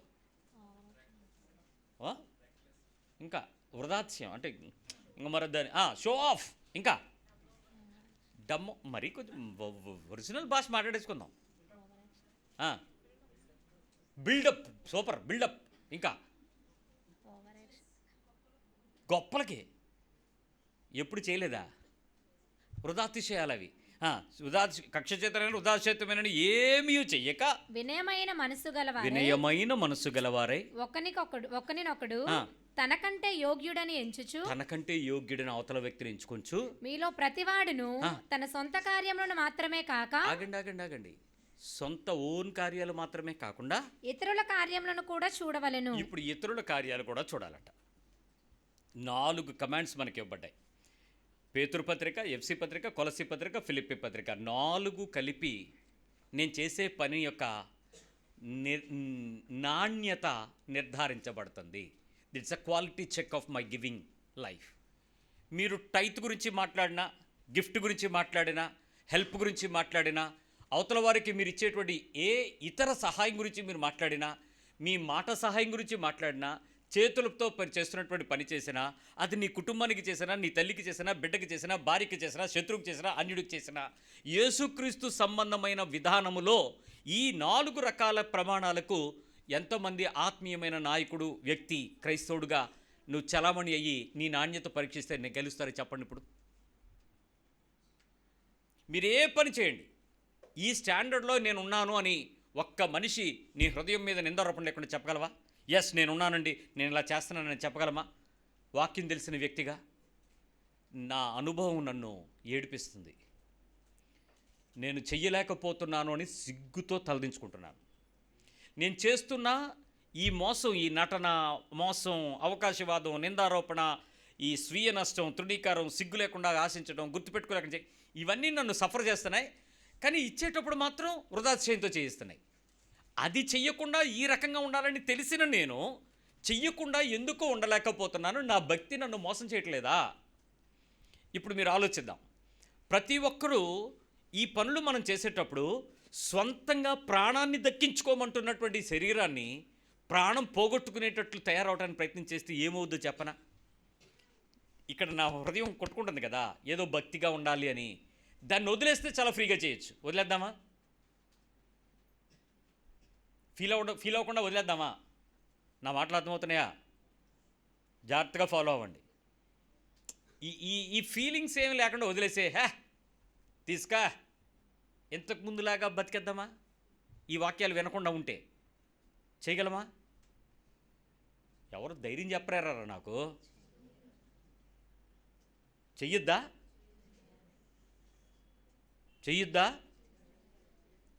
ఇప్పుడు వరకు చేసాం, అలా కంటిన్యూ అయిపోదామా? ఇంక దీని గురించి వద్దు, ఈ ఎఫ్సి పత్రిక వద్దు, పేతురు గోళ వద్దు, రొటీన్ వెళ్ళిపోదామా? ఒప్పుకుంటుందా మీ మనసు? ఒప్పుకోవట్లేదు కదా. ఇక్కడ నీ ప్రాణం మిమ్మల్ని దక్కించుకోమంటది కానీ పోగొట్టుకోమంటలేదే, చచ్చిపోమంటలేదే, కోల్పోమంటలేదే, వదిలేయమంటలేదే. ఎందుకు వదిలేయమంటుందో తెలుసా? నీలో ఉన్న ఆత్మ చెప్తున్న సంగతి అది. నీ హార్ట్లో పరిశుద్ధాత్మ దేవుడు చెప్తున్నాడు, నువ్వు వింటున్నది నా మాట, నా ప్రభువు మాట, నా దేవుని స్వరము, నా క్రీస్తు తత్వము, నువ్వు వదలడానికి అవ్వదని నీ ఆత్మతో ఒప్పిస్తున్నప్పుడు నువ్వు ఒప్పుకోలేవు. దేవుని ఆత్మ చెప్తున్న సంగతి చెవి వినలేదు అనుకోండి, ఈడవడా ఇలాంటివన్నీ చెప్తాడు, మనం ఇప్పటివరకు చేసిందంత తప్పు అయితే ఎన్ని చేయలేదా, దాని ప్రతిఫలం దేవుడు లేదా, మనం దీవించబట్టలేదా, మనం అన్నీ కలిగి ఉండలేదా, వాతవేయబడి మన సాక్షి బతుకంటాడు. ఏం చేద్దాం? అది అలా వెళ్ళిపోదామా? కొంచెం మారడానికి ప్రయత్నం చేద్దామా? పోరాటం. నా సొంత కార్యాలే చేయకుండా ఇతరుల కార్యాలు కూడా చేయాలంట. మరి ఇంకో మాట ఉంది, యేసుప్రభు కార్యాలు కూడా చూడాలని ఉంది ఫిలిప్పీ పత్రికలోనే. సొంత కార్యాలు కాకుండా ఇతరుల కార్యాలు. మీకు ఇప్పుడు పరిశుద్ధాత్మ దేవునితో నేను ఈ మనస్సాక్షికి వ్యతిరేకంగా పడుతున్నటువంటి ఈ నొప్పిని గెలిస్తే ఏమవుద్దో మీకు చెప్పేస్తాను. మీరు గెలిస్తే ఏమవుద్దో చెప్తాను. ఎందుకంటే నేను చాలా పెద్ద ట్రయల్ అండ్ ఎర్రర్లో వెళ్తున్నాను. ఈ ట్రయల్ అండ్ ఎర్రర్ ఎలా ఉందంటే, 1000 రూపాయలు అడిగారు అనుకోండి, డబ్బులు గుర్తు మాట్లాడుతున్నాను ఎందుకంటే మనకు డబ్బు అయితే కరెక్ట్ అవుతాం క్విక్గా. అందుకని 1000 రూపాయలు అడిగారు అనుకోండి, ఇచ్చేయగలమా లేదా? మనకు అది పెద్ద పని. మీ స్థాయి కాదులే, నా స్థాయి అనుకుందాం. 1000 తీసుకో అన్నాను. 2000 అడిగాడు, తీసుకో అన్నాను. 5000 అడిగాడు. ఫోన్పేలో నొప్పి లేదు కదా ఈ మధ్య. ఫోన్పేలో నొప్పి ఉంది ఎవరికైనా. ఇంతకుముందు క్యాష్ లెక్కట్టేటోడికి నొప్పి ఉండేది. ఇప్పుడు ఏముంది, గీకితే చక్కని వెళ్ళిపోతున్నాయి. ఇంకా మిగిలిన ఏ వెబ్సైట్ ఓపెన్ అవ్వదు. ఈ ఫోన్పేలో డబ్బులు మాత్రం తొందరగా వెళ్ళిపోతాయి. మిగిలిన రింగిల్ తిరిగేలోపు టింగ్ టింగ్ అని వచ్చేస్తుంది, రిసీవ్డ్ క్రెడిట్ అని. మనం ఎంత కష్టపడక్కలే, అది నొప్పి కూడా తెలియట్లేదు. అందుకనే విపరీతంగా స్వైప్ చేస్తున్నాం, విపరీతంగా లావాదేవీలు జరుగుతున్నాయి దీనిలో. ఈ వెళ్ళిపోతున్నట్టు ఈ 5,000, 10,000, 30,000, 20,000 వరకు వెళ్ళిపోతుంది. 1,00,000 అడిగితే సడన్గా ఏమవుతుంది? ఈ 100, 1000 రేంజ్ జోడికి 1,00,000 అడిగితే ఇప్పుడు ఎలా ఉంటుంది ఒకసారి? మన బ్యాంక్ బ్యాలెన్స్ ఏంటి పరిస్థితి? రేపు ఒకవేళ కొంచెంసేపు అవతలది ప్రయారిటీ అనుకోండి, ఇంపార్టెంట్ అనుకోండి, ఇచ్చేస్తాం. ఇచ్చేసిన గంటలో అన్న ఇంకో 1,00,000 కావాలని వచ్చాడు అనుకోండి, ఎలా ఉంటుంది గంటలో? ఎందుకు ఇచ్చానరా అనవసరంగానని ఒక సామెత గుర్తొస్తుంది. ఏంటనంటే ఆ సామెత ఏంటంటే, అంత్యనిష్ఠూరం కంటే ఆదినిష్ఠూరం చాలా బెటర్. లేవు అనేసి అనుకోండి, ఇంకేం లేదు. ఉన్నాయి అన్నాం అనుకోండి, ఎప్పుడు ఇస్తామని అడుగుతాడు. అదేదో ఆడి డబ్బులు మన దగ్గర ఉన్నట్టు, ఆడిదేదో మనం ఆపేసుకున్నట్టు. మందే అవ్వలేదురా అంటే, నువ్వు ఇస్తానన్నావు, నేను ఎక్కడ అడగలేదన్నయ్యా, నువ్వు ఇస్తానని ఇప్పుడు ఇవ్వనంటే ఎలాగవుతుంది? ఇదేంటి డిమాండ్? పడాలా మాట? అన్నాను కదా, వాగ్దానం ఇచ్చాను కదా, పడాలి. ఇప్పుడు ఈ నొప్పిని ఎలా ఉంటుందో ఒకసారి ఆలోచిద్దాం. ఇప్పుడు నేను నా ప్రాణాన్ని దక్కించుకోకుండా, ఈ మోసం చేసుకోకుండా నన్ను నేను ఉంచుకోవడానికి ప్రయత్నం చేస్తే ఏమవుద్దో మీకు తెలిసిపోతే మీలో ఎవరైనా ప్రయత్నం చేయగలుగుతారేమో చూద్దాం. నేను వాక్యాన్ని బట్టి చెప్తున్నాను. చెవిగలిగితే అంగీకరించండి, వినలేకపోతే వదిలేసుకోండి. వినినవాడు దేవుని మాటకు తీర్పుకు సమాధానం చెప్పుకోవాలి, రెడీగా ఉండండి. 1 తిమోతి పత్రికలో 6వ అధ్యాయంలో దేవుడు నన్ను నేర్పిస్తున్న విధానం చూపిస్తాను. 17 నుంచి చూస్తాను. 1 తిమోతి 6:17 నుంచి. ఇహమందు ధనవంతులైన వారు గర్విష్ఠులు కాక, అస్థిరమైన ధనమందు నమ్మిక ఉంచక, సుఖముగా అనుభవించుటకు సమస్తమును మనకు ధారాళముగా దయచేయి దేవుని యందే నమ్మిక ఉంచుడని ఆజ్ఞాపించుము. వారు వాస్తవమైన జీవమును సంపాదించుకుని నిమిత్తము. ఏంటి వాస్తవమైన జీవమును సంపాదించుకుని వాస్తవమైన అంటే రియల్ లైఫ్ ని సంపాదించుకుని నిమిత్తము రాబోవు కాలమునకు మంచి పునాది తమ కొరకు వేసుకొనుచు. మేలు చేయగండి. ఎక్కడుంది ఇది? చెప్పండి అందరూ, ఎక్కడుంది ఇది? రాబోతున్న జీవం ఎక్కడుంది? వాస్తవమైన జీవం ఎక్కడుంది? రియల్ లైఫ్ ఎక్కడుంది? భూమి మీద అంతా ఏంటి? నటన. ఇలా అలా అలా బుడగొస్తుంది, అలా పేలిపోద్ది ఫట్. అది కరోనాలో సగం మంది బుడగలు పేలిపోయింది. యాక్సిడెంట్లో మిగిలిన సగం మంది పోతున్నారు. రేపేదో కొత్త వైరస్ వస్తుందంట, ఇంకొంతమంది లేచిపోతారు. ఎంత బుడగలు పడబడి మళ్ళీ వెళ్ళిపోతాయి అంతే. ఏమవట్లేదు లైఫ్. ఇప్పుడు కనపడితే రేపు కనపడట్లేదు మనిషి, తప్ప చచ్చిపోతున్నారు. వాస్తవమైన జీవం ఎక్కడ ఉంది? ఎవర్ లాస్టింగ్ లైఫ్ ఎక్కడుంది? అది చెప్పండిరా. నేను అమ్మయ్య, మీకు తెలుసో నాకు తెలుసు. అందుకే పరలోక జీవమును సంపాదించుకునే నిమిత్తము రాబోవు కాలమునకు మంచి పునాది తమ కొరకు వేసుకొనుచు. 2025 26 రాబోతున్న కాలం అంటే ఏ డేట్? క్యాలెండర్ ఏమని చెప్తారా? ఏం కాలం ఇది? రాబోతున్న కాలం అంటే ఎప్పుడు? కమింగ్ డేస్ అంటే ఏంటి? నెక్స్ట్ ఏం జరుగుద్ది? ఈ భూమి ఎండ్ అయిపోద్ది. ఎండ్ అయిపోయిన తర్వాత ఏమవుతాం? అంటే భూమి ఎండ్ అయిపోతాం అంటే భూమి మీద మన లైఫ్ ఎండ్ అయిపోద్ది. ఈ భూమి ఏం పాడైపోదు, ఇదే కొత్త భూమిగా మారుతుంది. మొత్తానికి రాబోతున్న కాలంలో మంచి పునాది మనము తమ కొరకు వేసుకొనుచు. ఏం చేయాలట? మేలు చేసేవాళ్ళు, సత్క్రియలు అను ధనము గలవారును, సత్క్రియలోనే ధనము గలవారు, ఔదార్యము గలవారును, తమ ధనములో ఇతరులకు పాలిచ్చేవారినై ఉండవలెనని వారికి ఆజ్ఞాపించుము. ఈ ఆజ్ఞాపించే తెచ్చాడు పౌలు నాకు. ఎంత ఉంది? ఇంత లేదు నా దగ్గర, ఎంత ఉంది? అది ఇవ్వడానికి మూలుగుడు చస్తున్నాను. అడిగినోడు ఎలాంటోడు అడిగాడు తెలుసా? ఆడు లేనోడు అడిగితే ఇచ్చేది, నువ్వు ఉన్నోడు అడిగాడు. అది బాధ. ఏంటనంటే ఉన్నోడికే కదండి అవసరతలు ఎక్కువ, ఉద్యోగం చేసేవాడికే కదా అప్పులు ఎక్కువ. కష్టం ఎవడుకుంటుంది? ఎంత చెట్టుకి అంత గాలి, ఎంత సంపాదన ఉంటే అంత తప్పు, అన్ని కార్డులు, అన్ని గీకుడు, ఇక్కడదక్కడ అక్కడదక్కడ మార్పులు. ఎంత బాధో ఆ డబ్బులు ఉన్నోడికి. ఏమీ లేనోడు ఏంటి? 10 రూపాయలు నూనె, 10 రూపాయలు పప్పు, 10 రూపాయలు బియ్యము, కూర వండుకుంటాడు, తినేస్తాడు, రాత్రి పడుకుంటాడు, ఫ్రిడ్జ్లో పెట్టడు, నో పిచ్చు, తెల్లారు ఫ్రెష్గా తింటాడు. మన సంగతి ఏంటి? అది తీయడం, వెచ్చడబ్బాలో పెట్టడం, అనుకుని తినడం, మళ్ళీ మిగిలితే పనోళ్ళకి కూడా ఏమో పెట్టే, రాత్రి సరిపోద్ది. అడ్జస్ట్మెంట్ బతుకు మంది. ఎంత ఫ్రెష్ లైఫ్. మన జీతం టింగ్ టింగ్ ఎంత ఉంది, ఓకే. సిబిల్ స్కోర్ ఎంత, ఓకే. ఏ లోన్ వస్తుంది, ఓకే. ఫోన్ వచ్చిందా, ఓకేనా, ఓకే. ఇదే తిప్పలు మనవి. రాబోతున్న జీవమునకు దాచుకునేవాడు ఎలా ఉంటాడో ఇక్కడ ఒక విషయం ఉంది. ఇక్కడ ఏంటంటే నమ్మకం దేవుని మీద ఉంచాలంట, దేవుని యందు నమ్మకం ఉంచాలంట. ఇక్కడ రాబోతున్న కాలానికి మంచి పునాది వేసేసుకోవాలి. ఇక్కడ నేను మీ అందరికీ చెప్తున్నాను, రాబోతున్న కాలానికి మంచి పునాది ఎలా వేసుకోవాలో అందరూ సిద్ధంగా ఉండండి. ఇది బోనస్. రాబోతున్న కాలం ఎక్కడుంది? ఇక్కడ ఉందా, అక్కడ ఉందా? మంచి పునాది అక్కడ వేసుకోవాలో లేదా? మీ ఇల్లు ఎలా ఉండాలో చూపించేస్తాను. Simple thing. మార్క్స్ వార్త 9:41 కట్ట తీయండి. Mark 9:41, mark gospel 9:41. మీరు క్రీస్తు వారని నా పేరట మీకు గిన్నెడు నీళ్లు త్రాగనిచ్చువాడు తనకు రావలసిన ఫలము పోగొట్టుకొనుడని మీతో నిశ్చయముగా చెప్పుచున్నాను. ఇంకా చదవ 40 ఇంకొంచెం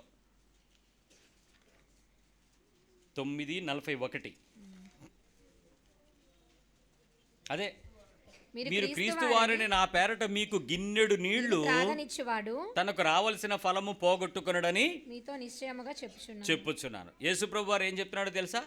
క్రీస్తు పేరట క్రీస్తు వాడని గిన్నెడు నీళ్లు కనుక నీకు ఇస్తే భూమి మీద ఫలం వస్తుందా, పరలోకంలో ఫలం వస్తుందా?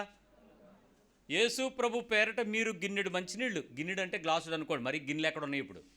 అప్పట్లో అన్నిటికీ ఒకటే కాబట్టి గిన్నె అనే పాత్ర వాడాడు. ఒక కొంచెం డిస్పోజబుల్ గ్లాసా ఏదో ఒకటి గ్లాసు. చన్నీళ్ళు అంటే ఫ్రిడ్జ్లో నీళ్ళ, కూలర్లో నీళ్ళ, కొండలో నీళ్ళ, ఏదో ఒకటి నీళ్లు. అటు తాగడానికి చచ్చిపోతున్నాడు. దాని గురించి ఆలోచించండి. ఇప్పుడు ఎవరి పేరిట చేసుకోవాలంట? ఎవరిని? క్రీస్తు పేరట మీకు గిన్నెడు నీళ్లు తాగనిచ్చేవాడు తనకు రావాల్సిన ఫలం పోగొట్టుకోడు. నువ్వు యేసు ప్రభు పేరట ఇస్తావా, మామూలుగా ఇవ్వాలని ఇష్టపడతారా? జనరల్గా వాటర్ అనగానే మీరు ఎలా ఇస్తారు ఎవరైనా అడిగితే?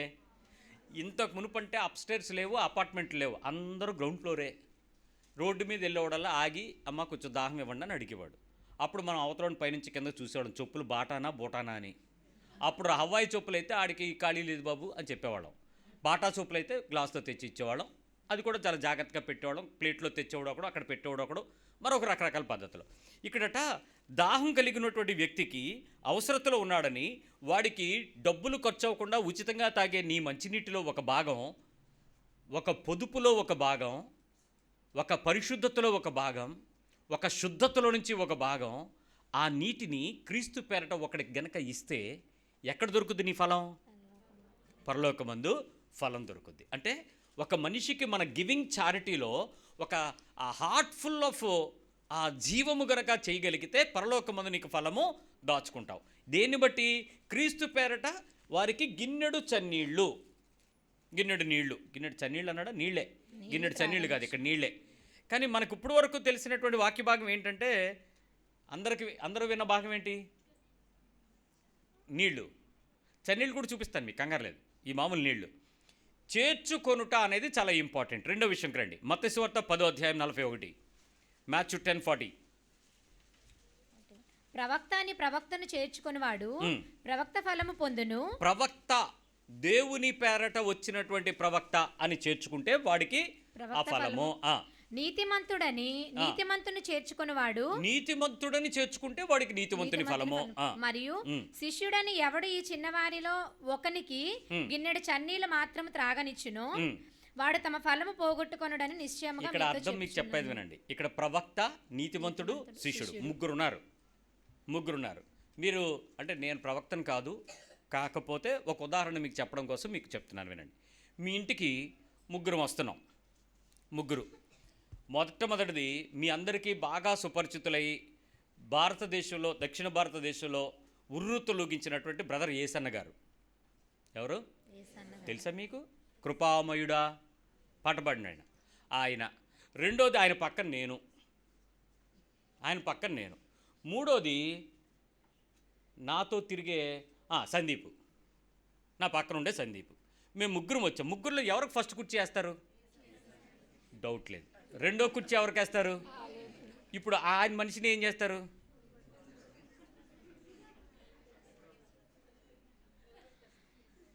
ఎక్కడో ఒక చోట కూర్చోమంటారు కానీ నా పక్కన కూర్చోమంటారా ఏసన్ గారి పక్కన కూర్చోమంటారా?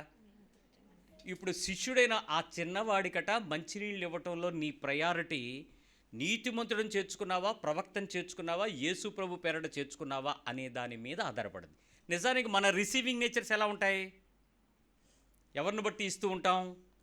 వ్యక్తి యొక్క పిలుపును బట్టి మనం పెంచుకోవడానికి ప్రయత్నం చేస్తూ ఉంటాం. కానీ క్రీస్తుని బట్టి ముగ్గురికి ఒకే విలువ ఇవ్వగలగాలి. నీతిమంతులను చేర్చుకున్నా, ప్రవక్తను చేర్చుకున్నా, శిష్యులను చేర్చుకున్నా, ఆ చిన్నవాడైన ఒక వ్యక్తిని చేర్చుకుంటే ఆ వ్యక్తిని చేర్చుకునేటప్పుడు దేవునిని బట్టి చేర్చుకునేటువంటి శిష్యత్వానికి అన్ని చోట్ల మనం అవకాశం ఇవ్వలేవు. నీ మనసు ఒప్పుకోదు. అక్కడ నీ పరలోకంలో ఫలము దాచిపెట్టుంటాడు. మూడో విషయంకి వస్తాను.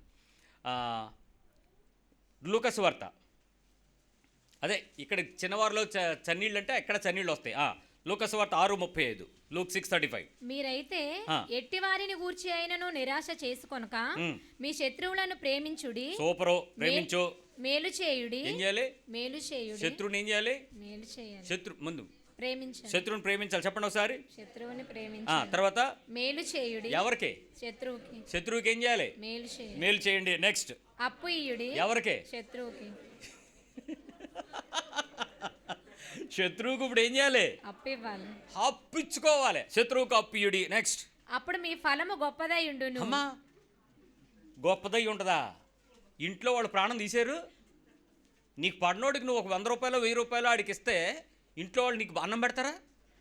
వెళ్ళు ఆడి దగ్గర తిను, దాని ఇంటికి వెళ్ళు, ఆడింట్లో కూర్చో, నువ్వు ఇక్కడికి ఎందుకు? ఆడేంటి ఏం చేశాడు మనకి? ఇది కదా మనం రెచ్చిపోతుంటాం. శత్రువేంటి? కుటుంబ వ్యక్తే.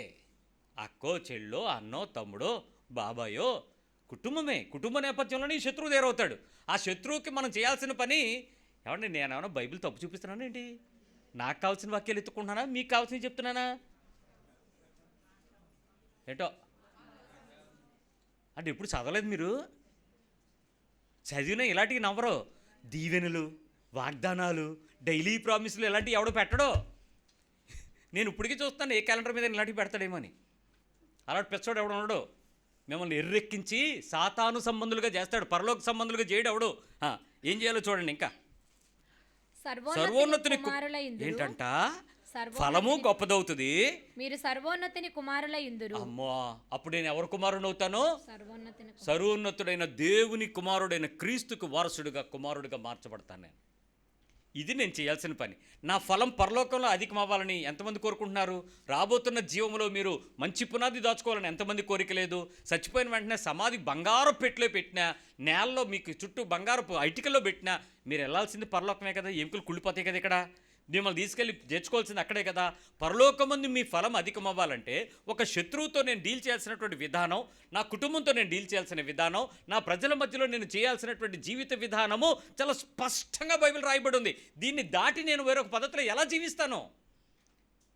నా క్రైస్తవ్యాన్ని నేను ఎలా మోసం చేసుకుంటాను? నిజం చెప్పండి, ఎంతమంది పరలోకం వెళ్తాం? మీ పక్కన అడగండి. మీ బంధువులతో, మీ శత్రువులతో మనం ఏంటి వెళ్ళేలాగా ఉన్నామని అడగండి. ఇప్పుడు నేను మీకు చుక్కలు చూపిస్తలేదు. ఏంటో తెలుసా? మీ శత్రువులు మీ పేక పట్టుకుని, మీ కాళ్ళు పట్టుకుని నేను పరలోకం వెళ్ళకుండా ఆపుతాడు. ఎవడా శత్రువు? సాతానా. ఆడికి మనకు అసలు సంబంధమే లేదు. ఇప్పుడు ఏం యేసుప్రభువు నాయన బైబిల్ తీసుకొచ్చి ఆడు నన్ను ఇంటర్వ్యూ చేయకుండా ఉంటే ప్రశాంతంగా ఉందును. ఏదో భక్తిలో పెద్ద పాస్టర్గానో ఇంకా రేపేలుండో నేను కూడా రెవరెండ్ పెట్టించి వాళ్ళు బోలు ముందు ఉన్నారు, నన్ను పిలిచేస్తున్నారు రెవరెండ్ అని. ఎంత ఎదవని నేను. వాళ్ళు పిలిచేసినంత మాత్రంలో నేను పూజ్యుడిని అవుతానా? అంత గొప్ప ఉన్నాను నేను. బతుకు పుస్తకం దగ్గరకు వస్తే అక్షరాలేమో చంపేస్తున్నాయి, ఆత్మేమో లోపల నుంచి చెప్తున్నాడు ఏం బతుకుని ఇది అని. నా భక్తికి నేను చప్పట్లు కొట్టినా, గంతులైనా, కేకలైనా, రంకిలైనా ఏం నా బతుకు? ఎవడు ఇప్పుడు శత్రువు? ఎక్కడున్నాడు? బెంగళూరులో ఉన్నాడా? అమెరికాలో ఉన్నాడా? మీ ఇంటి పక్కన లేడు? మీ ఇంట్లో లేడు? మీ ఫోన్ లిస్టులో లేడు? ఎక్కడున్నాడు చూసుకో నీ ముందు. ఎల్లనివ్వడంట మనల్ని. పరలోకమందు ఫలము అధికమవ్వదు. సర్వోన్నతుని కుమారులను భూమి మీద పేర్లు పెట్టుకోవడమే. అక్కడికి వెళ్ళటానికి స్కోపే లేదు. అయితే ఇలాంటి పనులు చేయని వాళ్ళు అందరూ అంటారు, నేలంటి వాళ్ళు కాదు. మీలాంటి వాళ్ళు కొంతమంది ఉంటారు చేయగలిగిన వాళ్ళు. మీరు వెళ్తారు, డౌటే లేదు. లూకాసు వార్త 18వ అధ్యాయం 22వ వచనం. యేసు విని 18:22 18:22 యేసు ఆ మాట విని, నీకింకా ఒకటి కొదువుగానున్నది, ఆ. నీకు కలిగి ఉన్నవన్నీ అమ్మి బీదలకిమ్ము, అప్పుడు పరలోకమంద నీకు ధనము కలుగును. నువ్వు అలా చెప్పకూడదు. ఎప్పుడైనా బైబిల్లో సరిగ్గా చదివేటప్పుడు కొంచెం కావాల్సినట్లుగా కూడా మార్చుకోవచ్చు. ఎలాగో తెలుసా? అమ్మి బీదలకిమ్ము, కాకపోతే నీకు ఫలం ఎక్కడ దొరుకుద్దని చెప్పాలి? భూమి మీద నీకు దొరుకునని చెప్పాలి. పరలోకం అంటే నాకు ఎప్పుడు వస్తుందో తెలియదు, అసలు వెళ్తామో లేదో ఇప్పుడే క్వశ్చన్ మార్క్ పడిపోయింది. ఇప్పుడు అమ్మేసి బీదలకు ఇచ్చేసి యేసుప్రభు వెనకతలేని భజన కొట్టేసుకుంటే ప్రభు స్తోత్రం అనుకుని వెళ్ళిపోయాను అనుకోండి, పరలోకం ఫలం దొరుకుద్దని గ్యారంటీ వారంటీలు ఎవడని ఇస్తాడా? యేసుప్రభు మాట అయితే భూమి ఆకాశంలో గతించినాను, నా మాట ఎన్నడూ గతించదన్నాడు. సో నా పొలం తీయడానికి కుదరదన్నాడు. ఖచ్చితంగా అని చెప్పాడంటే చేసి పెడతాడంతే. 200% వారంటీ ఉన్నటువంటి వచనం బైబిల్ వాక్యం యేసుప్రభు మాట మాత్రమే. ఇంకేంటి మాటకి గ్యారంటీ వారంటీలు లేవు. ఎందుకంటే ఆయన మాట తప్పనివాడు, ఆయన మరణం గెలిచినవాడు, ఆయన సజీవుడు, కాబట్టి ఆయన మాట నిలిచి ఉంటుంది. ఇప్పుడు చెప్పండి, పరలోకమందు నాకేం దొరుకుద్ది? ఫలము దొరుకుద్ది. కానీ ఎప్పుడు ఎప్పుడు ఎప్పుడు ఎప్పుడు మాట్లాడవేమమ్మ, చదువు మరి. ఎప్పుడు నీకు నీకు కలిగి ఉన్న కొన్నిటిని అన్ని అననీయ సప్పిరా కొన్ని దాచుకుని, కొన్ని అమ్ముకుని, కొన్ని పంచుకుని, నువ్వు వచ్చి అన్నీ వచ్చినట్టు ఎగ్జిబిషన్ దెబ్బకు పడి చస్తావు. స్పాట్లో పడి చచ్చిపోయారు ఎదురు ఒకటి తర్వాత ఒకడు. ఏం చేయాలట? అన్నీ. దేవునికి స్తోత్రం ఏంటంటే ఈ వచనం మంద కాదులే, పక్క పెట్టండి. అన్నీ ఎక్కడ అమ్ముతాం ఇప్పుడు? అయినా అన్నీ కొనేవాడు ఎవడో అలా అనుకోవాలి. అలా సాటిస్ఫాక్షన్ వేసుకుంటే అమ్మయ్య పరలోకం లేదో ఒక ఎంట్రీ అయినా దొరుకుద్ది. మొన్న మా అమ్మగారు ఎప్పుడు చెప్తే మేము నవ్వుకుంటూ ఉంటాం. పాపం ఆయనకి కాలేజీలో సీట్ రాలేదని చెప్పి పిల్లలందరినీ పిలిచి చెప్పేశారు, మీ అబ్బాయికి సీట్ రాలేదండి అంటే ఆయన అన్నాడు, ఓ సీట్ దేమందరా, మా ఇంటికాడ నుంచి తెచ్చుకుంటాను, కాలేజీలో పెట్టే మా వాడిని అన్నాడు ఆడు. అని గోద్రేజ్ కుర్సీ బాబు మా ఇంట్లో అంత తెచ్చేస్తానులే అన్నాడు. ఆ ప్రిన్సిపల్ అంటాడు, నీకు సీట్ రాలేదని అంటే నువ్వు మడతెట్టుకుని కుర్చీ తెచ్చుకొని వచ్చేస్తావని కాదు, కాలేజీలో 60 మందే ఉండాలి అని అంటే ఓ సార్ మామూలు కూకుంటాడులే మా వాడు చెప్పాను. చదువు లేనోడికి ఆ రకంగా వెళ్ళిపోవాలనే కాంక్ష తన కొడుకుని చదివించాలనుకుంటే ఖచ్చితంగా అతను అనేది మనం జోకే. కానీ చదువుకుంటున్న మనకి ఇంత చదువుతున్న లేఖనం మనల్ని పరలోకానికి ఎల్లనిస్తుందా, ఎల్లనివ్వకుండా ఆపుద్దా? దూరిపోని చూద్దాం ఆయనలాగా, ఒక కుర్చీ వేసుకుని వెళ్ళిపోదాం పరలోకంకి. వెళ్ళిపోదామా? చదువు లూకాసు వార్త 12వ అధ్యాయము 33వ వచనం. 12:33. మీకు కలిగిన వాటిని అమ్మి ధర్మము చేయుడి. ఏం చేయాలి? బీదలకు ఇవ్వక్కర్లే, ధర్మం పంచిపెట్టండి, అందరికి ఇచ్చేసేయండి. నాన్న తీసుకో కలిగిన వాటిని ఇచ్చేయండి. పాతగిలని సంచులను పరలోకమందు అక్షయమైన ధనమును సంపాదించుకోండి. మాట్లాడండి, యేసుప్రభు చెప్పాడు. పరలోకమందు ఏం దొరుకుతుంది మీకు? అక్షయమైన ధనం. తుప్పట్టదో, చిమ్మిడి పట్టదో. మోడీ గారు ఏమి మార్చారు, నోట్లు రద్దు చేశారు, లేఖల టెండర్ అవ్వో, హ్యాపీగా అక్కడ డబ్బులు దాచుకుంటాం అంతే, వచ్చేస్తాయి అంతే, ఫలం అక్కడ దొరికేస్తుంది అంతే, హ్యాపీగా అక్కడికి వెళ్ళి మనం ఆనందించేద్దాం అంతే. ఎక్కడ? పరలోకం. ఎప్పుడు? భూమి మీద ఏం చేయాలి? అమ్మి ధర్మము చెయ్యుడి. ఏం చేయాలి? ధర్మం బాబు అని అడుక్కునేవాడు కాదు, ధర్మం ఇస్తాం బాబు అని బోర్డు పెట్టుడి. ఎవరి దగ్గరైనా ధర్మం బాబు అనే పోటీ చూస్తాం, కానీ ధర్మం ఇచ్చేవాడు ఎవడైనా బోర్డు పెట్టుకుంటాడా మేము ధర్మం చేస్తామండి అని? క్రైస్తవ్యంలో నువ్వు అనుకున్న ప్రిన్సిపల్స్ ఉండవు, ఆయన చెప్పిందే రాజ్యం. కష్టంగా ఉంది కదా. ఇంకో మాట కూడా చెప్తాను మీకు. సామెతల గ్రంథము మత్తయి 6:20 చూడండి. మాథ్యూ 6:20. పరలోకమందు మీ కొరకు ధనమును కూర్చుకొనుడి. ఎక్కడ? పరలోకమందు. ఎక్కడ? పరలోకమందు. డబ్బులు ఎక్కడ దాచుకుందాం? మీ పక్క వాళ్ళు చెప్పండి. ఇక్కడ కాదు, అక్కడని. హెచ్డిఎఫ్సి కాదు, ఐడిఎఫ్సి కాదు, ఇంకేంటిది ఎస్బీఐ కాదు, బ్యాంక్ ఆఫ్ ఇండియా కాదు, కరోర్ వైశ్య బ్యాంక్ అసలు కాదు. కరోర్లు ఏం లేవు ఇక్కడ. ఎక్కడ దాయాలి? పరలోకమందు మేము డబ్బుని ఏం చేయాలి? దాచుకోండి. ఇప్పుడు ఈ పనులన్నీ చెప్తున్నాడు కదండి. ఇలాంటి పనులన్నీ చేయాలంటే మనిషి ఏ విధంగా పరలోకమందు ధనం కొరకు ప్రయత్నం చేయాలి? భూమి మీద ఉన్న వాటిని ఏం చేసుకుంటే అది వస్తుంది? మీకు ఇందాక చెప్పానే, అవతల వ్యక్తికి ఇచ్చేటప్పుడు తన మన భేదం లేదు, యోగ్యుడిగా ఎంచాలి, ప్రేమగా చేయాలి, జాలిగల మనసుతో చేయాలి, సంతోషంతో చేయాలి, ఉత్సాహంగా చేయాలి, దయతో చేయాలి.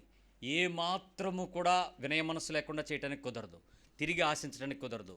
ఎలా చేయిస్తున్నామో అనేటువంటి విషయంలో సంతోషంగా అందరికీ యేసుప్రభులాగా సహాయం చేయగలుగుతున్నామా అని అంటే అదో పెద్ద క్వశ్చన్ మార్క్గా నలిగిపోతూ ఉన్నాం. కానీ యేసుక్రీస్తు వారు చెప్పినటువంటి మాట, పరలోకమందు ధనము ఇహమందు ధనవంతులైన వారు దేవుని యందు నమ్మకం ఉంచి రాబోతున్న కాలానికి మంచి పునాది వేసుకోవాలంటే ఈ పనులు చేయాలి. చేర్చుకోవటం, మంచినీళ్ళు ఇవ్వటం, సహాయం చేయటం, ఏమాత్రం ఉన్నా దాచుకోకుండా శత్రువుకి ఎలా చేయాలో చూసుకోవటం, ఇలాంటి చిన్న చిన్న పనులన్నీ చేసేస్తే, చిన్న పనుల పెద్ద పనుల, చాలా పెద్ద పనులు, ఇవన్నీ చేసేస్తే ఎక్కడ దొరుకుతుంది ఫలము? ఫలం. ఇవన్నీ చేయకపోతే ఎక్కడ దొరకదు ఫలము? చెప్పండి, ఎక్కడ దొరకదు అంటే ఎల్లమా? పరలోకము నా దేశము, ఎంతో అందమైనది ఆ దేశము. అబద్ధాలా? వాస్తవాలు కావా? అంటే కింద నుంచి పాడుకుంటే అక్కడ వదిలేద్దామా? కుదరదు. మిమ్మల్ని తీసుకెళ్తాను, నేను తిప్పలు పడైనా తీసుకెళ్తాను. నేను వెళ్ళడానికే పోరాడుతుంటే ఎలాగో ఒకలాగా ఈడ్చుకెళ్తాను అంతే. నా బాధ మీకు అర్థం కావట్లేదు. సంఘానికి వచ్చే ఊరుకుంటానండి. సామెతలు 19:17. బేదలను కనికరించువాడు యెహోవాకు అప్పిచ్చువాడు. ఎవరికి? యెహోవాకు అప్పిచ్చువాడు. బ్రదర్స్, క్రెడిట్ నోట్ ఇస్తున్నాను, తీసుకోండి. Credit note. ఎవరికి అప్పు ఇవ్వాలి? దేవునికి. బేదల్ని కనికరిస్తే మీరు ఎవరికి అప్పిస్తారు? యెహోవాకు. ఇప్పుడు మీరు చేయాల్సింది ఏమీ లేదు. మీ ఇంట్లో మర్చిపోయాను, ఇప్పుడు పెళ్లి ప్రకటన ఒకటి చేస్తాం. పెళ్ళిళ్ళు అవుతున్నాయి, కార్యక్రమాలు ఏవో అవుతుంటాయి. మీ మ్యారేజ్లో అవతల వ్యక్తి పూర్ అన్నోడికి మీరు ఫస్ట్ కార్డు రాస్తారా, రిచ్ అన్నోడికి ఫస్ట్ కార్డు రాస్తారా? ఎవరింటికి మీరు ఫస్ట్ వెళ్ళడానికి ఇష్టపడతారా? ఆడికి ఏమీ లేదు, ఆడి ఎందుకులే, ఆడిని పిలిచామనుకో మళ్ళీ ఆడ పాత కొట్టు వేసుకొచ్చాడు అనుకో, లేనిపోయిన గొడవ అనిపిస్తే ఎవరి దగ్గరికి వెళ్తానికి ఇష్టపడతాం? రిచ్చే కదా, మనకు సాటి అయినా సమ ఉజ్జీలైనా వాళ్ళనే కదా మనం పిలుస్తాం. మన ఇళ్లలో బాగా పూర్ అనే వాళ్ళని మనం మ్యారేజ్లో పిలవడానికి ఇష్టపడతామా? ఇష్టపడం. కార్యక్రమాలు చేయడానికి ఇష్టపడం. కానీ నువ్వు దేవుడికే అప్పిచ్చేవాడిగా తయారవ్వాలంటే నీ పార్టీ అంతా వేకర్ సెక్షనే ఉండాలట, బాగా పూర్ అండ్ నీడీనే చూడాలంట. మనకేమవుద్దో తెలుసా? పూర్ అండ్ నీడీని మన దగ్గరికి ఉండేటువంటి వాళ్ళకి మనం కొంచెం ఓవర్ రెస్పెక్ట్ ఇచ్చినా మనం తట్టుకోలేము. మా తమ్ముడు, నా తర్వాతడు వాడు మా ఇంట్లో పనమ్మాయిని ఆంటీ గారు అనేవాడు, మాకు సెక్యూరిటీ గార్డ్ని అంకుల్ గారు అనేవాడు, ఆటో రిక్షా వాడిని పిలిచిన అంకుల్ వస్తారా అనేవాడు. మా చుట్టుపక్కల వీడికి అందరూ అంకులు పెంకులే, ఆడవిడ ఆడికే నువ్వు అన్నాడు. వీడికి నేర్పిన మర్యాద ఏంటంటే అవతల వ్యక్తి ఎవడైనా నీకు అనవసరం, నువ్వు ఇవ్వాల్సింది మర్యాద. ఇది చిన్నప్పటి నుంచి అదే జబ్బు. మాకేమో అది కొంచెం అంత డైజెస్టింగ్ ఉండేది కాదు. వీడికి నేర్పాము, వీడు అదే చేస్తుండాడు. వాడు ఎన్నిసార్లు చూసినా కొంచెం ఎబ్బెట్టుగా అనిపించేది, కానీ బైబిల్ చదివిన తర్వాత అదే మంచి పద్ధతి అనిపించింది. మనం అలా పిలుస్తామా? ఏమే, ఒరే, ఏ, రా, ఈ గదు మనకు హ్యాపీగా సూతనంగా ఉంటాయి. నువ్వు అప్పు ఇచ్చేవాడు, దేవుడికి అప్పిస్తున్నావంటే ఒక బీదవాడికి నువ్వు ఇచ్చే మర్యాద, బీదవాడికి నువ్వు ఇచ్చే సహాయం, బీదవాడికి నువ్వు ఇచ్చేటువంటి ధర్మము, బీదవాడికి నువ్వు ఇచ్చేటువంటి ఆ కనికరాన్ని బట్టే నీ బతుకు భవిష్యత్తు ఆధారపడి ఉంటుంది. జాగ్రత్త. నీవు ఈరోజు రెచ్చిపోతున్నావేమో, హెచ్చిపోతున్నావేమో ఉన్నదాన్ని బట్టి పరలోకమందు పోగొట్టుకునే ఫలం కూడా అక్కడే ఉంది, నీ పక్కనే ఉంది. నువ్వు ఏ వ్యక్తితో ఏ రకమైనటువంటి ఆ ప్రేమపూర్వకమైన సంతోషాన్ని ఇవ్వగలుగుతున్నావు అనే దాని మీద. How respect you give. అప్పు దేవుడికి ఇస్తున్నావండి, ఆడికి నువ్వు డబ్బు ఇవ్వక్కర్లే, పేదవాడు నీ వైపు నుంచి ఏమీ చూడడు, కానీ నీవు ఇచ్చేటువంటి ఆ మాటకి వాడు దాసుడే పనిచేస్తాడు నీ కొరకు, ఆఖరి రక్తం బొట్టు వరకు. అది అప్పు ఇవ్వడం అని అంటే.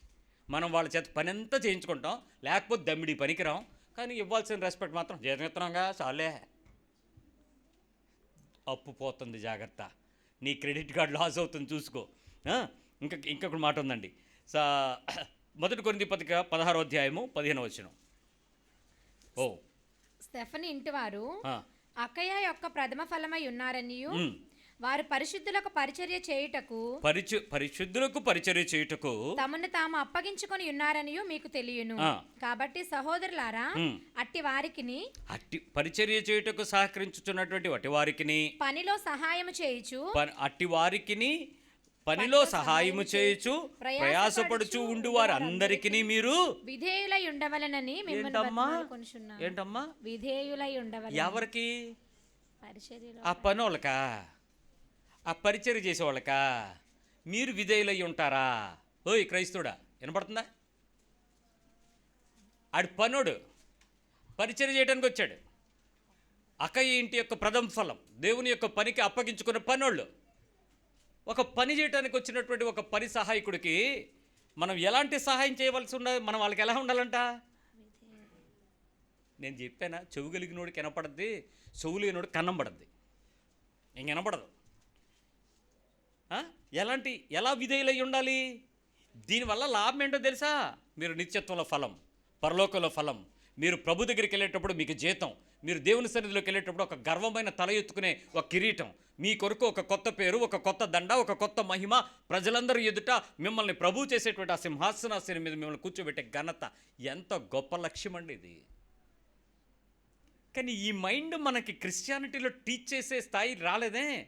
నన్ను అడగడం చాలా మంచి ప్రశ్న వేసాడు. అనయ్య, అందరితోనూ యేసుప్రభులాగా హ్యాపీగా ఇచ్చుకుంటున్నావు కదా అన్నాడు. అడగనోడిదే పాపం అన్నానండి. ఆ తర్వాత అడిగితే పాపం అని అర్థమైంది నాకు. ఇవ్వగలగటంలో, చెయ్యగలగటంలో అర్హత లేని ఆ ఎదుట వ్యక్తులు కనపడుతుంటే ఆ బీదరికమో, ఆ దీనత్వమో, ఆ పరిచర్యకు సహకారత్వమో, సమర్పణో, సంపూర్ణతో, విధేయతతో వాళ్ళు చేసేటువంటి ఏ పనో మనము గొప్ప చేయించుకునే స్థితిలో ఉన్నాం, ఆడు తక్కువ చేయించబడుతున్న పరిస్థితిలో ఉన్నాడు అన్న స్థితిలోనే కదా దేవుడు పనిచేస్తున్నాడు. ఈ లక్ష్యం మనకు అర్థమైతే ఈరోజు నుంచి మీ హృదయం మారాలి, మీ మనస్సు మారాలి, మీ ధర్మము మారాలి, మీ క్రియలు మారాలి, ఆ మనుషులతో మీరు ట్రీట్ చేసే విధానం మారాలి. ఈ లక్ష్యము పరలోకములోనికి నిన్ను వెళ్ళడానికి నువ్వు చేసేటువంటి ఏ ఇతర ప్రార్థనలు, ఉపవాసాలు, కన్నీరు, విజ్ఞాపనలు, సంఘంలో సువార్త మీటింగులు, చర్చిలు కట్టించడానికి పెద్ద కోట్లు అర్పించుకోవడానికి ఏవి యూజ్లెస్. అవేవి మీకు ఫలాలు రావని చెప్తుంది బైబిల్. వచ్చే పద్ధతి ఎదురుగా ఉందండి. ఇప్పుడు అర్థమైందా బీదలది దేవుని రాజ్యం అంటే ఏంటో? వాళ్ళకెందుకు ఆ క్రెడిబిలిటీ ఇచ్చాడో?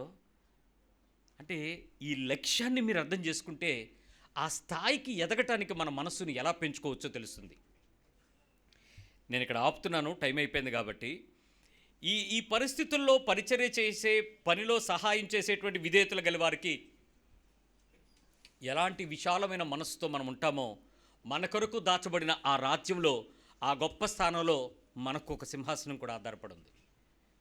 నేనైతే సభాముఖంగా సంఘం ఎదుట యథార్థంగా చెప్పుకోగలుగుతున్నాను, నేను ఇంకా ఇది గెలవలేదు.